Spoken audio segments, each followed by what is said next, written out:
So for me, I've lived my whole life in almost these extremes of being too much, not enough, being all, nothing. It's a priority, or it's not on the radar at all. And it was only really when I discovered that I was neurodivergent that I kind of understood why my brain naturally went towards these extremes, and that finding, like a middle ground, or like a very kind of, between a 4 and a 6 on a scale of out of 10 is really, really tricky for me. So like I go back to study, and like I do an accelerated master's course while working full time.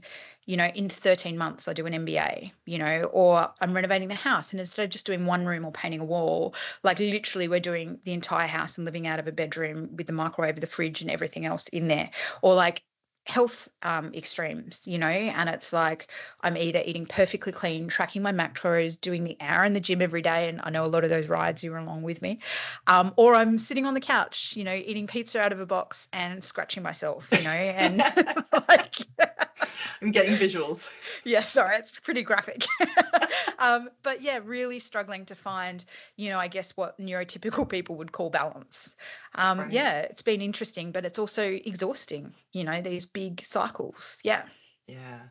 Yeah, it's funny as you say that too, because like some of the conversations I've had with people where they're like, you're doing so much, like how do you find the time? How do you take on so much and stay sane? I'm like, well, the answer is I don't, half the time. So like, what do you think what's your motivation? What's your driver when you do it? And that's the funny thing is it's like it was never like a driver. Like that's the thing.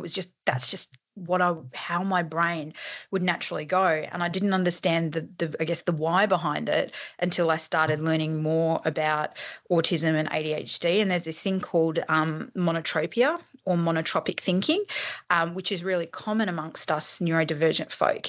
And basically what it means is that we can focus on something really intensely and have a really good singular focus, but it's harder for us to focus upon lots of things. So people might look at me and go, oh my God, you're this amazing high achiever and you do all these things. But like, it's almost like it's a spear out in one part of my life, but other areas of my life have completely ground to a halt, if that makes sense. So it's kind of, and it turns out that the monotropic thinking, when you explain that and you sort of elaborate and explore that a little bit more, it's like, okay, that's why I'm focused on that one thing, is because for me it's really, really hard to change gears. It's really, really hard to look at things more broadly, if that makes sense. So I've got that deep, intense, singular focus almost until it runs out of steam. I run out of energy, and then it's like, poof, we're done. It's like having the blinkers on and you kind of can't really see anything else in the peripherals because it's just whatever's like right in front of you in that moment. Yeah, and it's also where the happy little steamroller nickname comes from as well, right? Because it's like if there's the goal, it's like I will just be like chugging along towards the target, and sort of not really paying attention, to anything else around it. And I can be really, really single-minded. And flattening everything in your path. And sometimes people, yes. It's like, do I say it? Do I say it? Yes, I do. I mean, like when you described monotropism to me, I was monotropics. I was deeply disappointed that it wasn't just involving me being on an island by myself. The monotropia oasis, like island, tropical, me, single. I love it. Yes, it'd be nice if it was that. But the way I describe it, and the analogy I often use, which helps people to understand, is kind of if you think about attention like water. And I know this is going to be like a long bow for some people, but if you think about attention like water, and when you've got a monotropic brain, it's almost like it's a fast moving river, right? So it goes very intently, it's one directional, like it doesn't divert and change. And over a period of time, those currents are incredibly strong. Like they can change the landscape, the physical landscape around them. It's really intense. Versus polytropic thinking, which tends to be more how neurotypicals think, is more like a lake. So you can have different ecosystems, different things occurring, all at the same time, and you can look at fish over here and seaweed, and then there might be a jetty or a rock in the middle of the lake, and you can look at all of those things individually. But when you're a monotropic thinker, and you've got those pathways, it's more of that intense channel. And what I worked out, and what a lot of my clients have worked out as well over a period of time, is that the exhaustion comes from when we try and fight the river. So like when we try and get out of it, when we try and stop, when we try to keep that river intensity and just widen it, it doesn't actually work. If that makes sense. It's a river or it's a lake. I'm not going to try and make my river a lake anymore. What I'm going to try and do is float a little bit more and go with the tide rather than against it. Yeah, fighting upstream is such a great cliche term, but it fits it perfectly, because how exhausted do you feel trying to fight it at the end, as opposed to if you just surrender to the process, whatever that process is, it's a lot gentler. So much gentler. And things of recognizing to go, yeah, okay, I'm on a hyperfixation, and monotropia and hyperfixation are linked. Dwyer and peers have done a couple of really amazing studies in 2024 around it that demonstrated the relationship of neurodivergent thinking and monotropism, and also the relationship between monotropism and attention. And it showed that, when you're sort of in these phases and in these deep parts of thinking that really enable hyperfixation, it takes a huge amount of energy to switch out of it.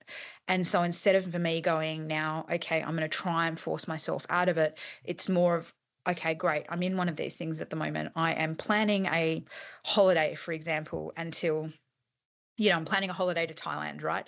And until that puzzle is solved, right, until I've worked out where we're going to stay and what dates we're going to and all the rest of it, I might physically move my body, but I'm still going to be focused intently on that. My brain is still going to be there.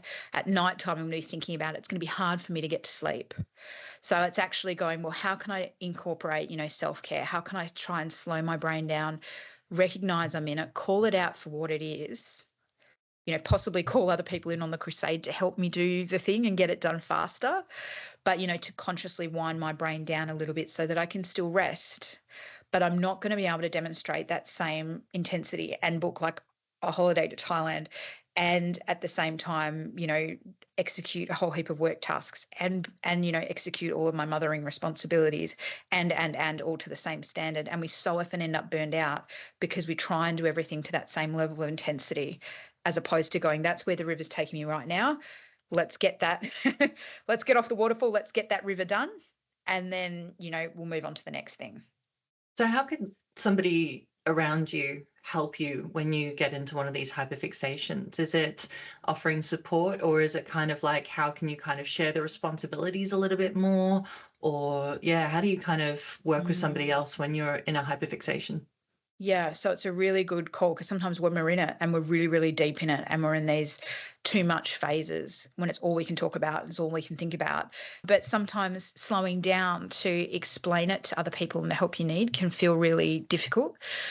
But some standard things for me is just around getting reminders set on my phone, right? This is going to sound really bad, but I have a reminder that lets me know that I need to collect my child from school every day, right? So that if I am in that deep thinking and that deep thought, it goes off, 10 or 15 minutes before I actually need to leave the house, so that I can wrap up my thoughts and thinkings. Taking a water bottle in with you so that when you're doing this, you're at least still getting water, right? And I'm going to hold this up. I don't know if you're going to be able to see it with the background on, but like this is like my water at the moment, right? Like so many containers in this room surrounded with me. But again, so I can hydrate, and She's stuff well like that. hydrated, people. Exactly. And then also as well, just having a means and mechanisms to outsource what parts of the puzzle that you can, right? So it might be, taking that Thailand holiday example, can you please arrange travel insurance and this and this and this and this, right? So it's kind of like we move through it, it's done, get the dopamine, feeling really great about life, and we can put it to bed. For sure. So, and how do you kind of deal with any kind of potential resentment to the other person if they're not sort of stepping up and helping in a way that you might see as being, needed, and also having to manage them to complete the task, if that makes sense? You've still got to do the emotional labor. You still have to do, the emotional or the mental energy. It still gets expended. Yeah. And it's a really good question. And often when I work with clients and I support them and help them with delegating, right, the key to delegating, and there's this amazing tool called an Eisenhower matrix, which seems to work really well for neurodivergent brains. I think I've talked about it before, but it sorts things by urgency and also by importance, right? So if you've got things that are urgent and need to be done sooner rather than later, so there's a time criticality component with it, but also as well, they're not important. So i.e. if they don't necessarily get done, it's not like a massive deal, right? Like, so that's the stuff you delegate, right? You never delegate the stuff that's really important, that matters to you, because unlikely they're going to do it your way or to your standard, and that you're going to have comfort that it's going to be done. So it's sort of a safe way of delegating. But also as well, when you delegate a task, you delegate the outcome, right? This is the outcome we want to achieve. We need coverage for travel insurance while we travel, for example, right? How they go about doing it, when they go about doing that, that's their business. I don't control that. I don't have ownership over that. And it's unrealistic to expect somebody else to do it your way. As long as the outcome is achieved, tick, job's done. Absolutely. Yes, yes. I've long said you don't need to do it the same way. The end just has to look the same. But also, I think you also touched on that, great point as well, which is having that aligned expectation from the beginning of what does good look like? What is job done? We put the paintbrushes down, the painting's finished, happy days for all. And it's so important to outline that in the beginning, get that alignment, get that agreement, because at the end of the task, if you've just given some vague instructions of, you just get travel insurance, and it's like, oh, well, I got it for, me, but not for you, or I didn't get enough health insurance. Yeah, exactly. And we're going to the US. Yeah, exactly. As opposed to, we need travel insurance and it needs to cover scooter riding, and, we've got a budget of X, right? Like, that's a really sort of clear parameters. I don't care who it's with. I don't care, when you book it, right? Like, that doesn't matter. Or if it does, let we them get know. on the plane. Exactly. But that's some ways that you can help to delegate and help to get some support to get through it. But the really big thing, though, is just calling out and saying, I'm actually in a hyperfixation around this at the moment. So, if I am drifting off, let me know. Chances are my brain is there. If you notice that I'm up late, you can send me a gentle reminder, to maybe now's the time to start winding down and going to bed, those type of things, because our brains think in tunnels, our brains don't think in tasks. And so many of our systems and structures, like work, you think about it, it's a day, it's a whole series of tasks. School, right? And particularly shifting between different classrooms in high school and stuff like that. It's a series of tasks. So the more you can create tunnels in your life, the better off you'll be to support, to support your monotropic brain. So that might be, for example, if you can with work, when you've got a big meaty problem that you need to solve, clearing the diary, clearing your decks, doing that in your own personal life as well, so that you're giving yourself, you've got 6 hours to solve this problem, go. And really diving into it, as opposed to constantly context shifting or needing to jump between meetings and trying to chip it away at it in between. Because the way I think about it, it's like you've got a brain that's like an automatic car, right? So as opposed to a manual car as opposed to an automatic car. So you've got a brain that is manual, not an automatic. So every time you go to slow down and stop, someone asks you a question, you get an interruption, right? You've got to gear shift back down to 1, right? And then you've got to shift back up again when it's time to accelerate. You don't just go straight into it. It's a conscious process. Versus, if you've got a more of a polytropic brain, it's you just slow down using the brake and then you accelerate with the accelerator, right? It's not as much effort and coordination and effort involved. So the more you can have tunnels in your life, the more you can go with that and reduce interruptions and reduce friction, the better off you are and the less exhausting it is to constantly be pulling yourself out of it.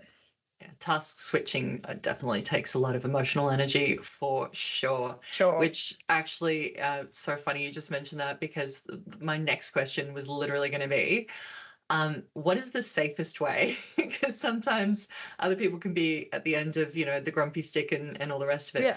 But what is the safest way for someone to come in and interrupt you? How do you want them to kind of flag that they have a question or something like that, that they need help or they need answers, but you're in the middle, like you're right in the thick of it?